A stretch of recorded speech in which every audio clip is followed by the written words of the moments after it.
kasing linaw ng tubig ang katotohanang hindi sila bagay para sa isa't isa.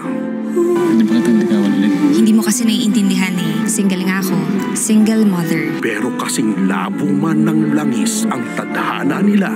Paano kung iwanan mo rin ako katulad niya? Kami ng anak ko! Ay rin ako to. Ako to si Natoy na mahal ka. Ginawa nila ang lahat para ipaglaban ang pagmamahalang marami ang nagtangkang magbawal.